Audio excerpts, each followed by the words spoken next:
Presiden Republik Indonesia Prabowo Subianto menyebut korupsi ibarat penyakit berbahaya layaknya kanker stadium 4. Presiden pun menegaskan tekadnya untuk menegakkan hukum dan memberantas korupsi secara menyeluruh. Berikut ini benang merah jurus Prabowo berantas korupsi.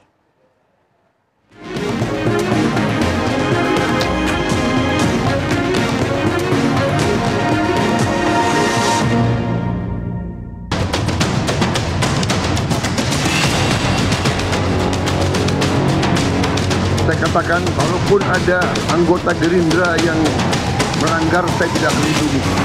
Apakah tidak ingat istri dan anaknya? Kalau tangannya diborgol pakai baju oranye,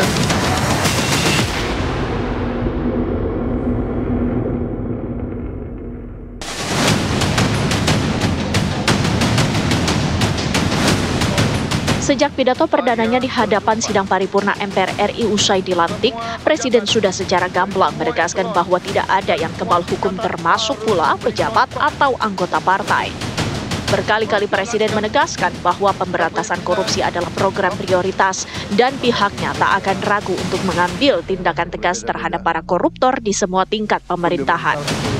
Kepala negara meyakini bersih-bersih BUMN dapat menyelamatkan aset negara agar tidak diselewengkan pihak yang tidak bertanggung jawab. Penegakan hukum tanpa kompromi pun berlaku pula kepada para pembantunya di Kabinet Merah Putih. Presiden tak segan mencopot siapapun yang terseret kasus korupsi. di MPR tanggal 15 Agustus, ingat pidato saya? Saya katakan, kalaupun ada anggota Gerindra yang melanggar, saya tidak akan lindungi. Beberapa hari kemudian ada anggota Gerindra, tapi dia anggota, dia belum kader. Ultimatum ini menegaskan pesan Prabowo tentang pentingnya kinerja para menteri bagi kepentingan negara. Bahkan Presiden juga menyerukan pesan moral, bersihkan dirimu sebelum kau dibersihkan.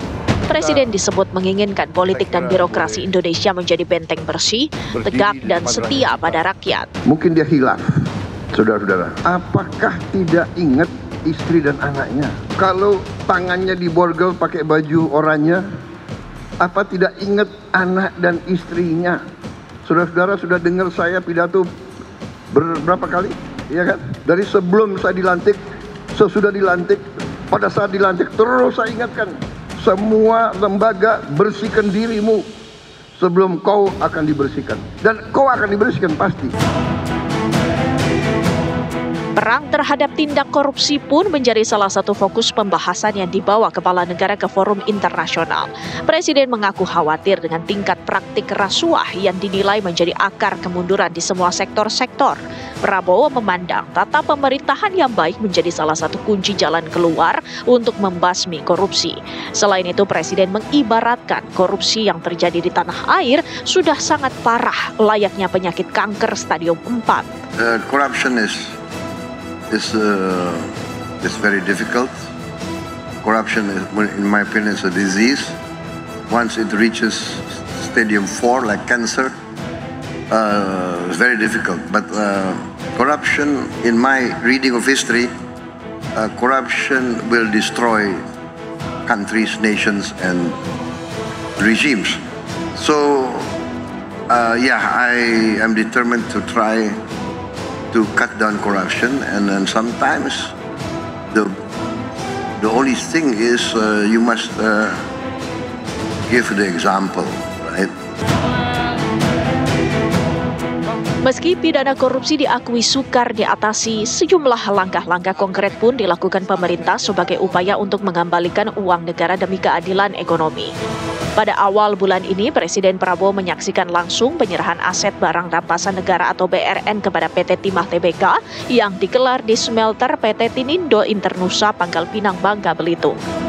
Aset yang diserahkan mencakup ratusan unit alat berat, puluhan ton logam timah, aluminium, krutin, 6 smelter, kendaraan, tanah seluas lebih dari 238.000 meter persegi, mes karyawan, alat pertambangan, hingga uang tunai senilai miliaran rupiah dalam berbagai mata uang.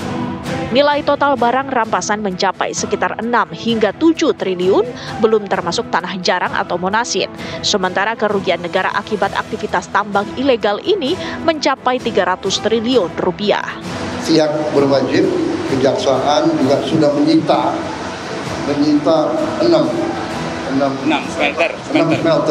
smelter. Dan di tempat-tempat smelter itu, sebagaimana kita lihat, sudah ada tumpukan tanah jarang dan juga ingot timah. Nilainya dari 6 smelter dan barang-barang yang disita mendekati 6 T. Presiden Republik Indonesia tiba di tempat. Sementara pada Senin 20 Oktober 2025, Kejaksaan Agung Republik Indonesia menyerahkan uang pengganti kerugian negara dari kasus korupsi ekspor minyak kelapa sawit sebesar 13,2 triliun rupiah kepada negara yang turut dihadiri Presiden Prabowo Subianto. Penyerahan uang ini merupakan tindak lanjut dari putusan kasasi Mahkamah Agung yang menganulir vonis lepas terhadap 3 terdakwa dalam kasus korupsi ekspor CPO, yakni Permata Hijau Group, Wilmar Group, dan Musim Mas Group. Berdasarkan laporan Kejaksaan Agung, terungkap perkara yang melibatkan korporasi besar itu mengakibatkan kerugian perekonomian negara mencapai 17 triliun rupiah. Masih terdapat selisih 4,4 triliun rupiah yang akan dibayarkan melalui mekanisme penundaan dengan jaminan aset perusahaan. Jika saja uang ini tidak dikorupsi, arti uang yang nyaris hilang ini bisa digunakan untuk memperbaiki 8.000 sekolah. Selain itu juga dapat dipakai untuk membangun sekitar 600 kampung nelayan dengan fasilitas modern. Sekarang kita memperbaiki, kita membangun desa-desa nelayan dengan fasilitas modern. Rencananya sampai akhir 2026 kita akan dirikan 1.100 desa nelayan. Setiap desa itu anggarannya 22 miliar. Jadi 13 triliun ini berarti kita bisa membangun 600 kampung nelayan. Satu kampung nelayan itu kepala keluarganya 2.000. Para pelaku korupsi jelas dari kalangan cerdik pandai, namun tanpa hati hingga tega merampok uang negara yang merugikan rakyat. Hal ini pun membuat pemerintah tertantang untuk mengusut tuntas segala bentuk praktik culas di Republik ini.